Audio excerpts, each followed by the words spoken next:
Greetings, Guardians, my name is Byfear. So, we're about 24 hours into the Season of the Wish. Let's talk first impressions. You know the rules by now. I'm not focused on your loot or crucible or endgame specifically. This is all about the narrative, for the most part. I do want to talk about one other thing before we start on that. If you want to talk about those things that are to do with story and lore, this is going to be, well, giving you a few spoilers about what was revealed in the first few bouts of the season, so consider this your spoiler warning. You did come to the right place if you want my opinion on those things, though.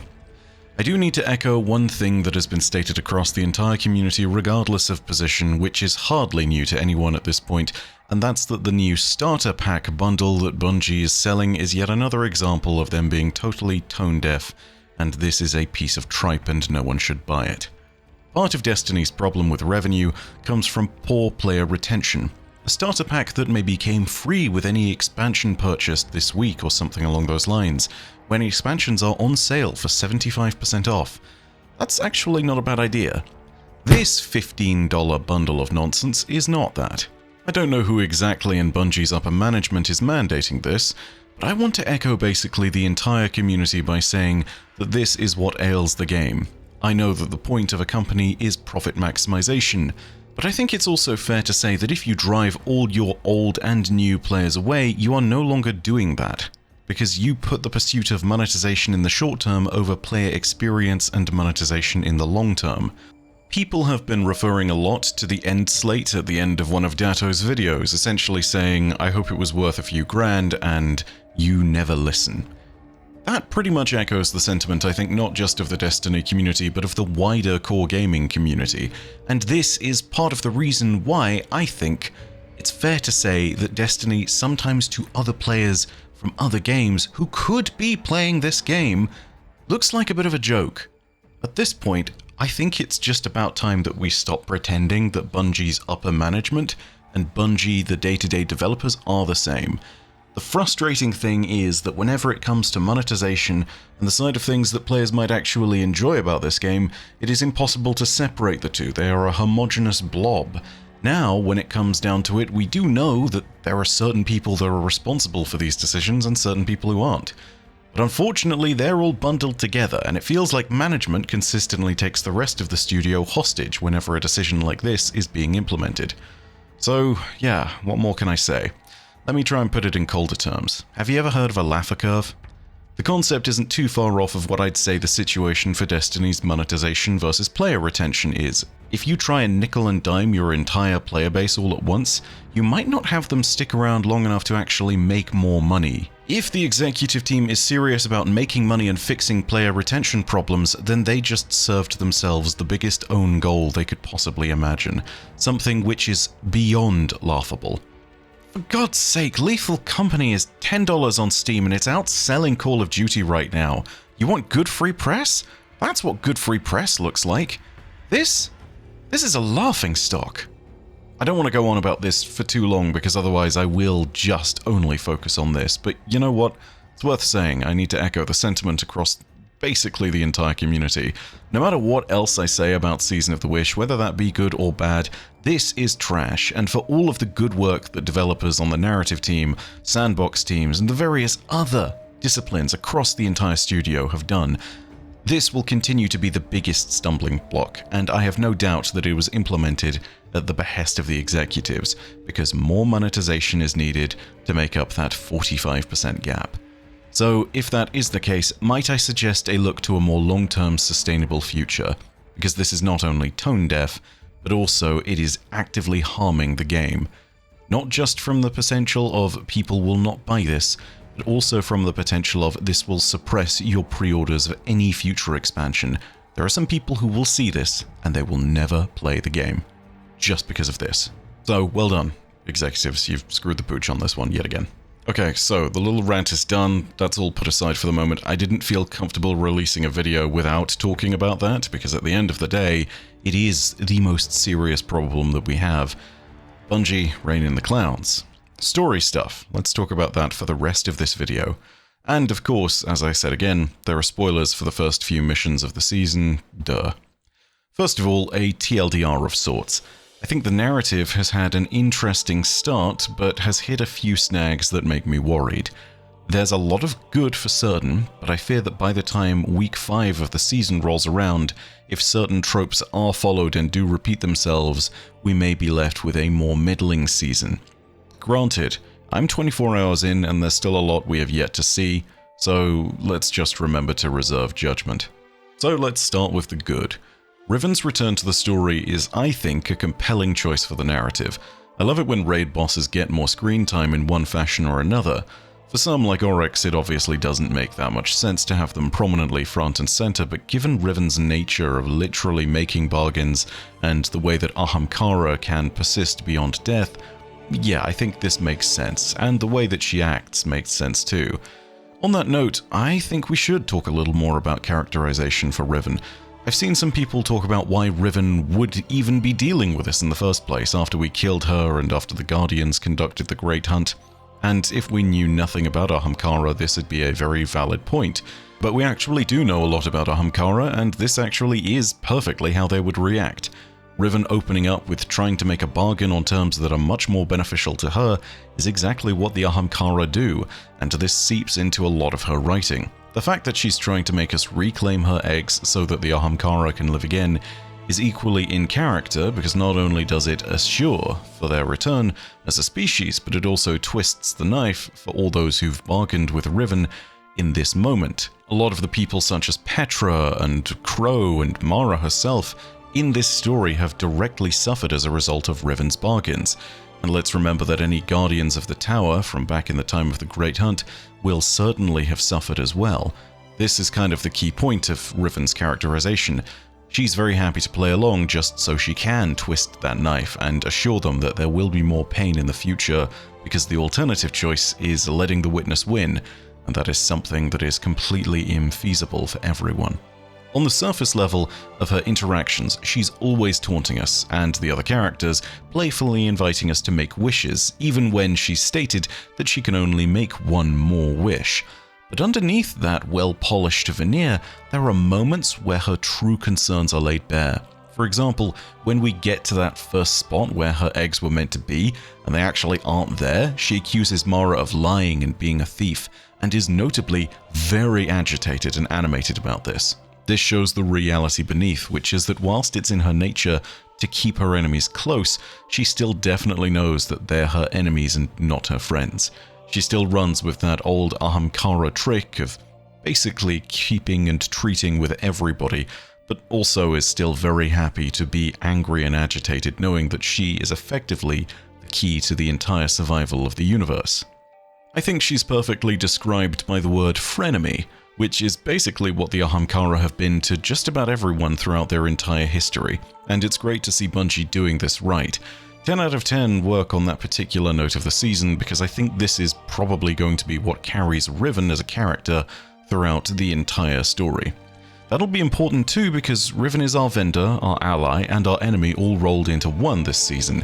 There are, as best we can see, no strong enemy characters to pit ourselves in conflict with. We don't have a Xivu Arath this season, we don't have an Eramis this season, and on reflection, this might make the season feel a little bit aimless. A protagonist, particularly one that's voiced, can help give some strong identity to the season, as well as a clear goal of defeating them. This time around, it's all vested in Riven alone, and whilst I do think that's probably the right decision, I'm hoping that we get a little something more in the antagonist department, something that at least helps us to grapple onto things. I hope we get to see Riven being that truly devious Ahamkara that we know she is in the lore. I hope we see her taking actions that directly harm some. I hope we see her making those Faustian bargains that make her an interesting villain as much as an ally and a necessary component of our survival. That, I think, is the way that the season can deliver interesting story moments now, because characters and conflict are necessary for that, and currently there are no strong enemies for us to be in narrative conflict with. Yes, we are literally fighting the Taken, the Scorn, and the Vex, but here's where our other problems lie. None of these characters, as in the Taken, Scorn, and Vex, actually have personalities to have conflict with. Now, when it comes to the Taken and Scorn, normally I can give them a pass, because generally speaking there is a force commanding them. But in this instance, the witness is out of our grasp, so those enemies feel very detached. And the Vex of the Sol Divisive, well, they have the same issue that I've discussed about the Vex for a very long time. They're really hard to get excited about as enemies because they are essentially, well, they have no characters. They are alien radiolarian fluid in robot frames, and that's always hard to make characters around.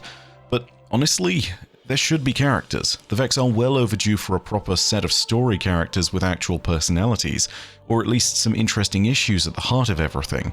It's all very well and good when you see the 15th repetitive mind of the Sol Obscurus somewhere out in the system and you have to fight them as just another horde of Vex, but, I mean, I'd much rather prefer it if I knew what the enemy wanted in a more acute sense. There needs to be some human personality injected into the Vex. And again, all of this leads back to that question of was it right to put Riven at the center of all these things? And, well, I think in the big picture it is the correct call, but I just want compelling enemies. I hope that Riven turns out to be that. She certainly has the potential. I think that one thing we're absolutely seeing this season is a great series of characters being deployed that are sort of satellites to the main two characters of Riven and Mara. We of course have Crow, Osiris and Petra running the show this time. Each of them has either been affected by the Ahamkara and their wishes, or has been affected by Savathun, the one whose last wish is being granted, in some pretty remarkable ways.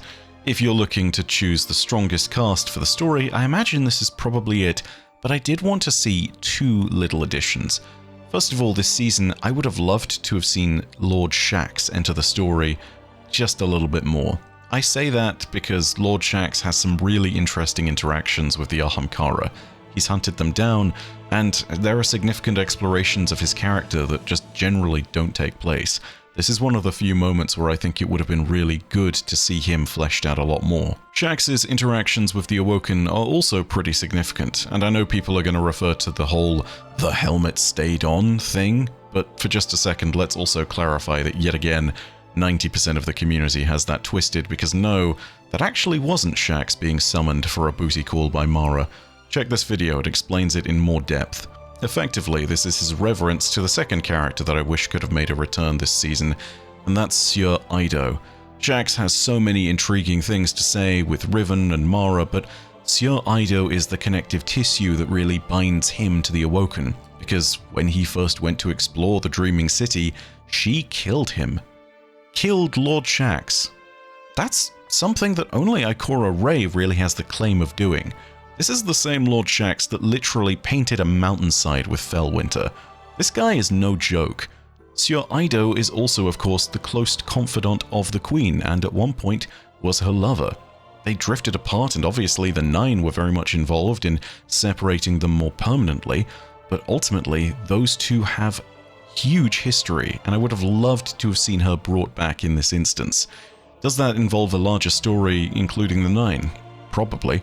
But honestly, I really would have loved to see that, because it's also something that directly intersects with Riven.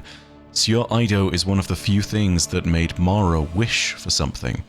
That was something that might have plied an interesting story note for Riven in particular, who of course is always looking for weakness in those she bargains with. Sieur Eido was Mara's only weakness. This, I think, would have been a very good point at which we could have seen her return. And as best I can see, she's not. Then again, if we don't have those particular story moments, at very least we do get compelling story moments between all the other characters and Osiris. Keep in mind that he is actually at the center of an auxiliary part of the story, which involves the Veil. Given how disastrous the bargains with the Ahamkara can get, Osiris is rightly looking into an alternative manner of accessing the portal beyond. That's not only in keeping with what he's been doing for the past few seasons, but it also aligns with everyone else's motives. Everyone knows how dangerous Riven is, no one can trust her, and everyone is trying to avoid bargaining with her. There's even an extra little Neomuna lore bit that you can get in the Veil containment this time around, so go ahead and check that again if you haven't. It's something that gives you a lot more context to this additional part of the story. Now, that's all so far been pretty good, and there's been a few things that maybe turn up, maybe don't, but there is one thing that I have to address with the seasonal story, which is the whole thing of Riven's eggs. The clutch has apparently been separated out across the ley lines of Ascendant space. and we need to wait for them to slowly return into our orbit and proximity, a little bit like returning comets. It's just like how we rescued the Techians in the Season of the Lost, and that means that every single week... Wait a second, hold on. Oh yeah, this is another once-a-week mechanic. I would render a big dramatic sigh here, but the reality is I'm just too tired to keep repeating this. If we never see this particular kind of storytelling again, I will be fairly glad. Last season, in the Season of the Witch, there wasn't always a lot happening every week, but it felt like a welcome departure from the formula. It didn't feel as though every single week we were doing the same thing on repeat. There was actual variance in the story, and it didn't follow a single structure. Everything was moving towards a final conflict, but there were no definitive points along that line that made it all predictable. The week when Xivu Arath invaded the throne world took us completely by surprise, and everything that followed with more bosses arriving and the unveiling of the Imbaru engine, it made it feel like a more dynamic story. A story that didn't necessarily have rails, but definitely did have a destination that it was headed towards. And that was good. This first week of the Season of the Wish, on the other hand, worries me, especially at the mention of these eggs, because I foresee the seasonal story breaking down into a predictable format of, oh, weekly reset has come, time for another 25-minute egg hunt now that it's back in our orbit. Ooh, by the way, Riven and Mara have some more lines of dialogue. I pray that something about this season creates a bait and switch, and that this isn't the scenario that we're actually going to be playing out, because if it is, then this is just going to be like another round of collecting Nezarec's relics in the Season of the Plunder, or collecting coral for Asa in the Season of the Deep, or exercising the ghosts and haunted memories of every character on the Leviathan in the Season of the Haunted. The seasonal story on its own can be great in isolation.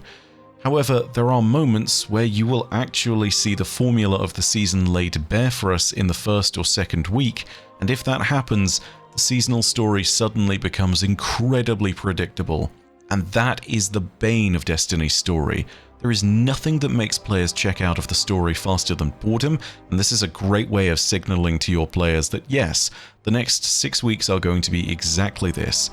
It's basically saying, you know, hey, the story is going to just be another 20 minutes a week affair, and Destiny's story has all the makings of greatness, but it just needs to not suffer from this repetitive framework. But alas, I think that we may indeed be falling into this problem again. And I've said it once more in this video, but I'll say it again. I almost hope that this is a bait and switch, and that the Taken just retrieve all the eggs before we do, and that it forces us to do something different from expected. I'd love to sit there and have to work on a plan B this season, and just watch us basically plumb the depths of the Ascendant Plane so that we can find these eggs in a desperate gambit to just sort of sweep wide and find any kind of clue. That, in my mind, would be a really cool way of taking the story, and from deviating from everything. Plus, it puts some genuine jeopardy into the situation, because suddenly these measly Taken have literally held the universe by its throat because they've stolen these eggs. So, yeah, give us an interesting plotline like that, and I think it actually does the season well. But if it is just another thing of progressive dialogue and every week it's a new egg being rescued without much here or there, yeah, I know, that's a problem. So, needless to say, we need to let all of that pan out, but this is my big message to the narrative team on this topic. If the story each week feels like a checklist of chores instead of a series of characters coming into conflict with each other and having a meaningful set of interactions that advance the plot, we're not moving forward, we are just staying where we are. And that is not good enough for where Destiny's story is. Again, it is too early to tell, but I've been playing the seasonal content model enough to know that this is not going in a good direction, and I don't like it. There is every indication that this is just going to be a one egg a week affair, and that is not what we need right now. We desperately need something that reminds players of how good the story can be, and the formula is what's dragging it down here. It doesn't make me excited for interactions with Riven, because suddenly the conflict has been taken all out of it. You don't have an interesting series of instants from bit to bit that are incited by conflict over the major thing. You have the idea that, oh, the things will come around at their appointed time. See what I mean? There's no conflict there. On the note of things we've yet to see, though, I need to talk about the dungeon and the exotic mission, and from what I can see, they look promising. The exotic mission is apparently set within the Black Garden, that's according to rumor and speculation, but I don't know that to be true. It does look like new Vex constructs have appeared, and if this does involve something to do with the Ahamkara, which it looks like it will, then there's going to be some very cool story beats behind that, and they may involve the Vex. The Warlord's Ruined Dungeon drops on Friday, and that apparently features the Scorn and Taken trying to harness the power of wish magic. And you know what? That's awesome. But there are hints that this could relate to the story of Shaxx and Citan, or maybe one of the other Warlords.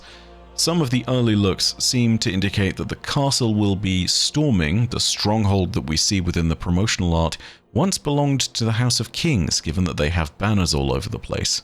I really hope that if there is room for Shaxx in the story this season, that it jumps in here. Because honestly, this sounds like it's right up his alley, and it sounds exactly like what he would be. If this is Shaxx's old castle, oh god, brilliant. Oh, just let me explore this place, and let me break through every single door into every single little bit and nook and cranny. Seriously, that sounds like it'd be awesome, and it would be a great place to introduce more dialogue between Shaxx and Saladin that notes things about the Iron Lords and the Warlords back in the day, and even their potential dealings with Ahamkara. Lore tab-wise, I think things are looking pretty cool, and there's a lot of stuff to dive into. We have new lore on a bunch of topics, including but not limited to Eris and the Drifter, a lore entry that can only be translated if you plop it into a hex code translator. There's lore implying that there might be other dragons aside from Riven alive out there. There's a whole new lore book called Dragon Slayers, which appears to be Saladin recounting more tales from the Great Hunt to the Cabal.